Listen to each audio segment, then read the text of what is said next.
Also, you need to get over to Grendel Press. There's a link in the thingy below, the thing where it tells you to do things and stuff. What's it called? One of them, anyway. Get over to Grendel Press. It's an amazing publishers. It's run by Susan Russell, who's the editor-in-chief, and apparently she's the keeper of the SAS. I don't know what that is, but it's probably good. But yeah, they have some amazing authors, and they have some amazing books. I can't highly recommend them enough, because I can't. But anyway, back to the episode. Bye. Eleanor Rigby. I'm terribly sorry, Will, but the book is quite clear on the matter. The professor adjusted his spectacles, with all the gravity of a man preparing to discuss agricultural subsidies rather than supernatural hemorrhage. It requires blood. He added, as though mentioning milk for tea. Not symbolic blood, not metaphorical blood, but quite determinedly yours. Will blinked. Right, fine, we discussed this. A drop, pinprick, like a little tiny jab, yeah? He demonstrated with 2 fingers, narrowing the space to microscopic proportions. Yes. Well, the professor said delicately, glancing at the Liber Maleficorum and hiding his mouth from it with an open hand, as if it might overhear them plotting economy. It turns out the original Aramaic was enthusiastic. Define enthusiastic? Will asked. In the sense of apostolic plumbing rather than diabetic wellness. Will paused. You're not suggesting what I think you're suggesting, are you? I'm suggesting, Simon said patiently, that on this occasion, the most efficacious method would involve the surrender of your dominant hand. My what? Only temporarily detached, I should imagine. It'll probably grow back, won't it? I mean, you know that, right? Will stared. Let's get this right. You want me to cut my hand off and bleed into that fucking book? Yes, but only a moderate amount. We're not savages, Will. Just a few pints. Maybe an armful. Montgomery Fortescue coughed into his hand, clearly attempting not to laugh and clearly failing. I was told it'd be a pinprick. Will growled. A dignified nip. A droplet. This is not that, is it? Well, if you'd read the footnotes... Simon replied. Fuck the footnotes. Will said frostily. The professor ignored this and continued with an assertive air. If you'd read the footnotes, you'd have seen that the pinprick is recommended only for nymphs and minor demons or local councillors. Archangels require a greater degree of commitment. Yeah, my fucking commitment. You should be fucking committed. Literally. Lucifer leaned casually against the spectral filing cabinet. Only she could see and folded her arms. Oh, keep going, guys. This is brilliant. She purred. It's the most fun I've had since the Spanish Inquisition tried their hand at aromatherapy. Will rounded on Simon. He was angry. Not a great state to have a psychotic murderous werewolf in, but the professor held his ground. You said a drop, not an amputation. He looked at his wolf soul for help and got none apart from a wolfy laugh. He looked at Ben. Ben, not wanting to upset the beastly man, did not really know how to react. He sort of half-heartedly shrugged. Oh, Will, don't be hysterical, Simon said. We'll put it back. I've provisionally researched 3 restorative psalms and a Bulgarian knitting charm if it doesn't grow back of its own accord. No one is knitting my hand back on. Everyone took a step back, at least mentally if not physically. The professor sighed. Very well. A compromise. We shall remove only the fingertips. No. The thumb, perhaps? No. Between the 3rd and 4th knuckle? No. A ceremonial slicing of the palm, then. A romantic gush rather than an agricultural flood. Will crossed his arms. Absolutely not. I agreed to a drop, not a gothic bloody plumbing project. But you're our most powerful entity present. I mean, I can't do it. Will pointed at Lucifer. Really? Hello? He said. Cut me, and will I not bleed? Lucifer quoted. Well, actually I won't. I don't have that leaky, yucky stuff in me. Will looked perplexed. Well, in that case, summon something else that has. He was acting like a huffy child, and at this moment I did not blame him, to be honest. The professor took on an air as though he was considering this. Well, Monty's allergic to ceremonial silver, and Eleanor faints at Latin. Well, that's not my issue, is it, eh? Simon removed his spectacles, pinched the bridge of his nose, and muttered. It's extraordinarily difficult to persuade a werewolf to bleed tastefully. Montgomery leaned in. For what it's worth, Will, I once gave 3 pints to a Tibetan dream oracle. I still have the receipt somewhere, actually. Did they want your limb, Monty? Well, no, but the goat was terribly demanding. Will glanced at all of them, then at a book, then at a knife, then at his right hand, then at the professor, then at his hand, then at the book, then at his hand. He thought for a moment. He took a resigned breath. No. Nada. Nope. In fact, you can upscale that to a fuck no. Tell you what. Come on, try and make me do it. He said, folding his arms and smiling at what was now his audience. The words had landed like divine punctuation. I'm not having my hand off. I'm not bleeding into a possessed library item, and I'm absolutely not participating in whatever middle-aged occult nonsense you've scheduled for this afternoon. Sorry. Well, I'm not.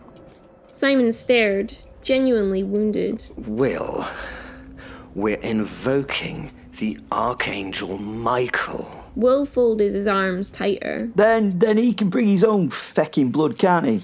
He turned sharply and marched out through the door and off down the corridor. The professor watched him go in silence, then sighed. Wonderful. The one creature here with regenerative abilities, and he's bloody unionized. Behind us, the Liber Maleficorum fluttered a page in faintly offended disappointment. Lucifer smiled thinly. Oh, this She murmured. is shaping up to be a delightful catastrophe. The professor shook his head, looking at her. She obviously sensed his flabbergasted nature. Give me a minute. She told him, waving him off before following the wolfman.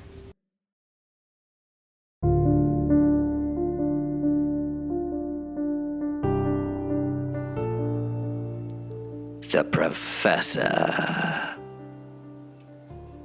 The Abrahamic texts had never agreed. That frightened me the most. One would think the hosts of heaven might at least possess the decency of consistent identity. But no. They were presented as choir, as flame, as geometry, as storm, as administrative functionaries of cosmic temperament. In Isaiah, they blaze like living suns. In Ezekiel, they mire themselves in wheels and eyes and impossible wings. In the book of Daniel, they are courteous, terrifying civil servants announcing impending catastrophe with impeccable diction. And in certain Talmudic fragments, uncanonized, unwelcome, but painfully persistent, they're described as so dangerously precise that even summoning their attention constitutes a violation of creation. Then there were the Apocrypha. The beautiful rot beneath the scripture's fingernails. The Book of Enoch spoke of angels who fell because curiosity outweighed obedience. The Testament of Solomon insisted angels could be compelled by holy geometry and divine names, while Islamic esoteric writings warned that to force the presence of an angel was to invite something pretending to be one, and that heaven itself would not intervene in such embarrassment. Michael's nature was especially contradictory. Warrior, protector, judge, flame, mercy, executioner, shield, storm. In certain forgotten Syriac fragments, he's described as the angel who resents men yet defends them from their own extinction, which frankly sounded entirely fair or unfair, depending on your viewpoint. The problem was this. If angels cannot be summoned, yet I summon one, what arrives is not necessarily an angel. And I hadn't shared that little nuance with the others, who, Will, for one, believed we were invoking celestial justice. Lucifer believed I was attempting provocation.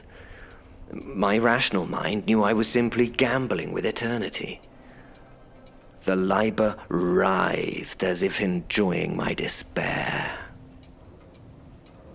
I detest this, I breathed, voice thin as a cracked parchment. I loathe every second, and shall loathe the memory of it even more. Will had returned and shifted nervously. He felt it too. Not danger, but scale. Something too enormous to truly comprehend. He didn't know the full horror. He didn't know I was not certain the sigil corresponded to Michael of the Host, or Michael the Concept, or Michael the Blade of Divine Correction. Or worse, something that had once been him, and now merely remembered the name. Derisive murmuring stirred in the phantom air behind me where Lucifer lingered. She had not laughed in some time. Good sign, that. I'm aware, I continued, addressing to no one and everyone, that the Midrash declares angels incapable of deviation. Yet the Gnostic fragments place them suspiciously close to cosmic bureaucrats with tragically flexible morality. Meanwhile, the Hadith indicates that no man may see an angel in its true form and remain sane, which presents an unforgivably poor prognosis for our afternoon, I told them, scratching the bristles now evident on my chin from 48 hours without a shave. The feather shone like a devout prayer.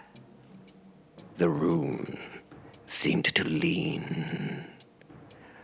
The book pulsed. The geometry groaned faintly beneath the floorboards, a sound like old granite blocks remembering burial. I reviewed the steps once more, not confident, but obsessive. Not accuracy, Simon. Alignment. Not obedience, but acknowledgement. And not summoning. Invitation under blasphemous duress. Every line of the Liber disagreed with the one before it. One verse demanded silence, the next a precise cadence. Some diagrams implied symmetry, others demanded deliberate imperfection, because perfection, apparently, offends heaven, unless it's exclusively theirs. And through it all, the same warning whispered between scholarly margins and monastic footnotes. He may come, or something else may answer instead. I swallowed, cold shame blossomed behind my sternum. "I hope," I muttered, voice barely surviving the weight of the moment. "I hope it is you, Archangel, and not whatever has learned to imitate your patience. Hope. A truly ridiculous thing." The air vibrated with attention so refined it felt almost holy. My heartbeat was appallingly loud. Lucifer had fallen utterly silent now. Even the shadows seemed to brace. The final phrase hovered upon my tongue. The last obscenity masquerading as liturgy. The conceptual key. The impossible permission. I despised myself for knowing it. I despised that I would speak it. And most of all, I despised how desperately I needed it to work. The Liber Maleficarum flared, not with light, but with expectation. Will stood with his lower arm bared, as were his teeth. His shirt sleeve formed a ready-made tourniquet. He had Montgomery's blade held above his head, ready to be brought down at his wrist. Ready for the slash, the cut, and the flow of blood. "Look away," I announced to the room. I was pleased to see that everyone listened. Well, everyone except her ladyship, the Queen of Hell. It was in moments like this that her reality became evident. Her smile was no longer beautiful, but bestial. She was excited for the action, and for the blood. The sacrifice was tantalizing and almost seductive for her. Avarice filled those now black pits of eyes. I nodded at Will. His eyes were pleading for a moment. He didn't say it, but his eyes said, "Please, no." I looked the man in those eyes. I had a duty to do this for the fellow, but monster or not, he'd been hurt by the angels. He'd been weakened. He hadn't healed in his miraculous way after they damaged the link between him and his wolf soul Fen. He did this not because he wanted to, but because I asked. And he did this not knowing whether he would die or not.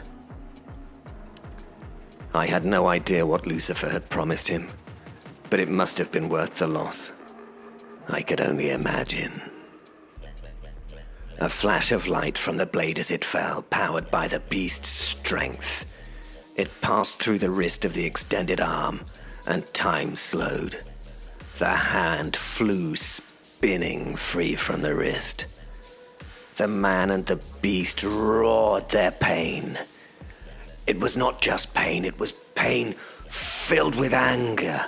Anger at having to do this. Great. A werewolf that was now even more enraged at the world. Nice work, Simon. Somehow, Will managed to hold the stunned limb above the book as the red liquid poured forth. It looked like a waterfall spewing into the pages of the book, which seemed to suck at it greedily. The blood touched the glowing parchment and then was gone. Will tried to lift his stump and move it away from the book, but something held him. Something kept him bleeding. I saw a rare thing in the werewolf's eyes. No, not fear. He never showed fear. But he had lost control. He was stuck, and he lost his surety in himself. Still in that now extended moment of slow motion, Montgomery rose from his seat and bodily tackled Will to the floor. As they fell, the book flashed with angelic brightness, and the pit's gloom as the blood stopped feeding it. It wanted more. It was desperate for more. As I heard the thunder of bodies hitting the ground, the world came back to the full speed of our reality, and the book went black. The room now followed as the light from it entered the text. Then the blood sigil ignited into blinding symmetry. I covered my eyes with both hands, closing my eyelids and turning away, but the light was still blinding. I heard yells of discomfort from the others in the room. I waited as the light faded, and through blinking eyes that began to recover from the blast of photons, I saw it. I watched it. The feathers remaining ash vanished as though taken as payment. Every nerve screamed sonorous warning. And as the unseen threshold began to rupture like reality rewinding itself, I allowed one final bleak thought to escape into the cosmos. I pray you answer, Michael. For if you do not, something else will be thrilled to take your place. The final syllable of summoning now escaped my lips. The air broke, the heavens leaned nearer, and something ancient stirred its wings in the darkness between worlds.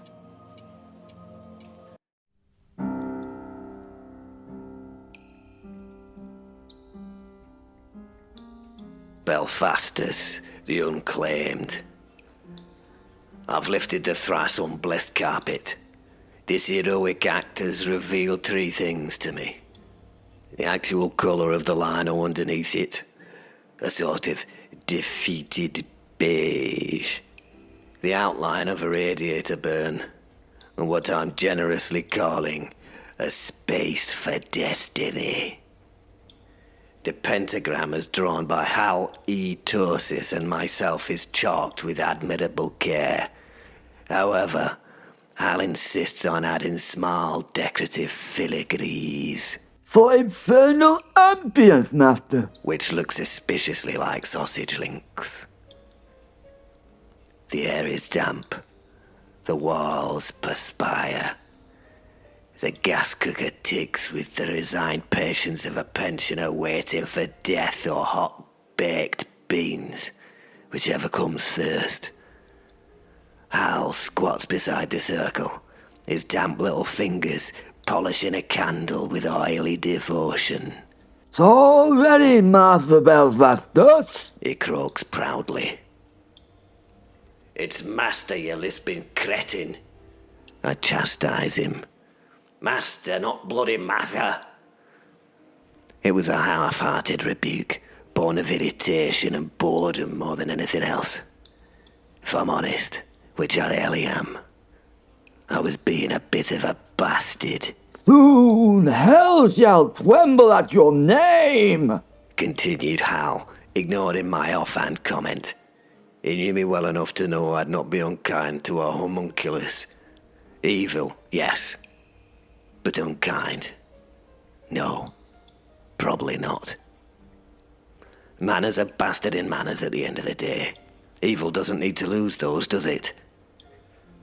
Indeed, hell will tremble, I murmur, yawning and wrapped in two jumpers, a scaff and a fury that's not paid rent since the 1970s. Soon the abyss shall kneel to my brilliance. From the corner, a scuffle of mouse feet announced themselves like a tragic drum roll. We wait. Minutes ooze. Nothing occurs. The silence grows somewhat awkward. Hal shifts his weight. A faint squelch, and then a long, melodious fart follows. What shall we do to pass the time, Dread One? He asks. I don't care. I tell the malformed face. The game! He says. Bye. The final word filled the world with aerosolized spittle and odoriferous rancor from his ridiculous lisp. I sigh. The mark of the pentagram smears lightly beneath my slipper. Very well, I concede. I spy with my little eye something beginning with M. Hal beams excitedly, displaying several teeth that don't belong to him. Oh, goody, is it the wall or my left shoulder?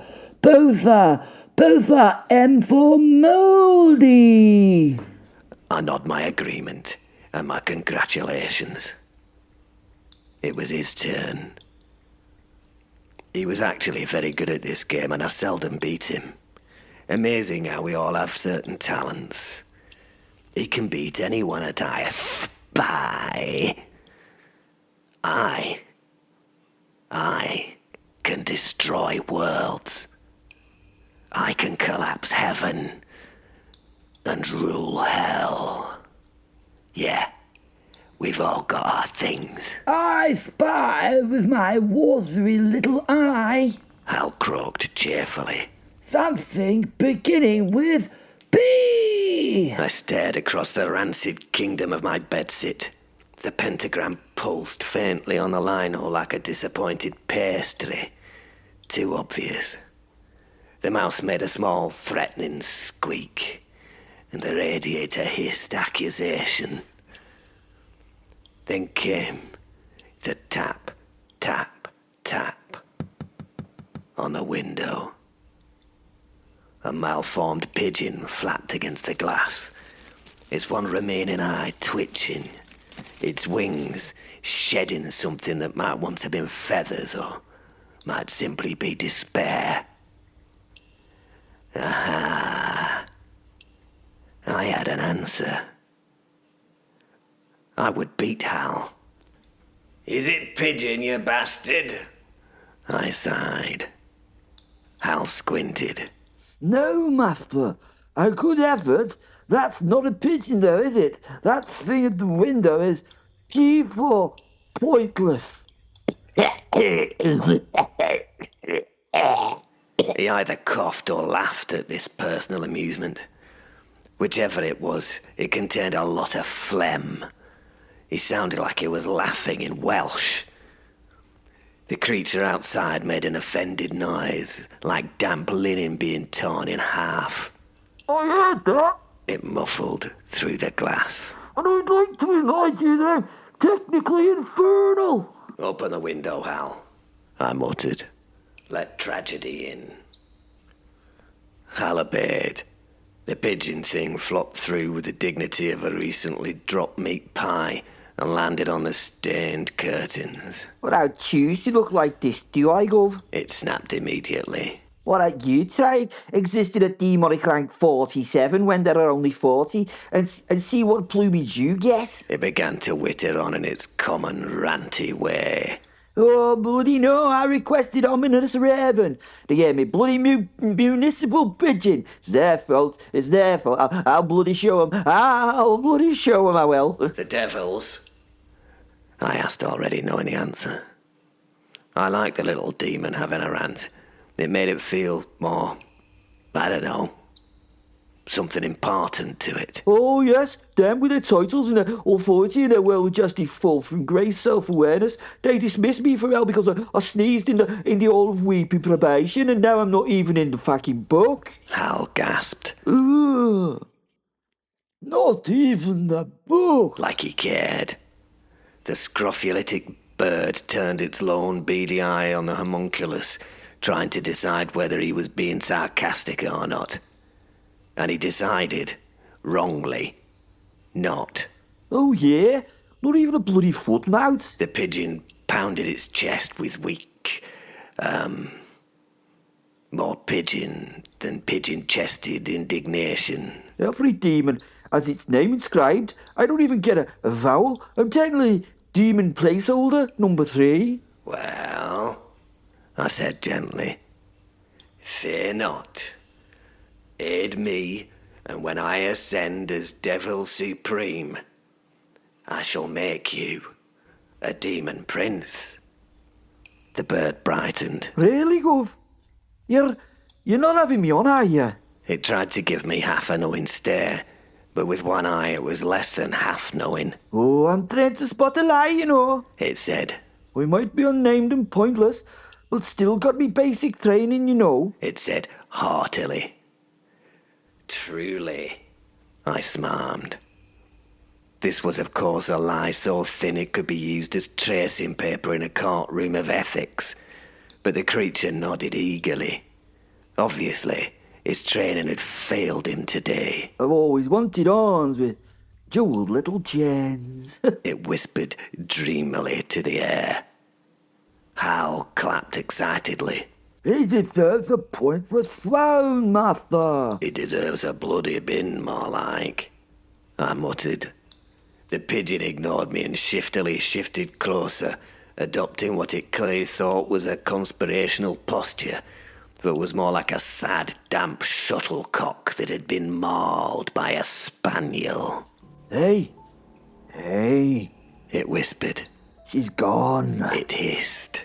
You know, her. It looked left and right, as though checking we were on our own, and it got closer. Which was unfortunate. Unfortunate, that is, for my sense of smell. All right, Lucifer's on world. Something involving a cursed archbishop and a karaoke bar in Prague, my sources tell me. It winked its remaining rheumy eye and nodded. It's your moment, your future highness. It said, bowing and spreading its threadbare wings. I think it were trying to abase itself, although it'd have to step up a few levels to be able to lower itself to a gooder base. Oh, she'll be away. She knows all the verses, hallelujah. It told me. A terrible thrill moved through my spine. I knew the real reason why she were gone. The little lying thing did not. This was it. Hell lay bare. Legacy awaited. The pentagram began to glow faintly, puckering the mould like nervous flesh. I stepped into the centre, lifting the pasta drainer as a shield of protection. I had to, I had to make do. You understand? The shield of draining twitched like a living thing in my grasping hands, offended by unreality. Hal lit the candles with religious fervour and one surprisingly damp match. Oh, glorious ascent, I breathed. Prepare thyself. Martha, Hal whispered. Yeah? are you absolutely sure this is safe? I smiled surprisingly brightly at the question. Absolutely not, I replied. The pigeon saluted weakly with a wing. To hell and glory. It said as it joined me in the pentagram. The chalk marks flared crimson. The air thickened.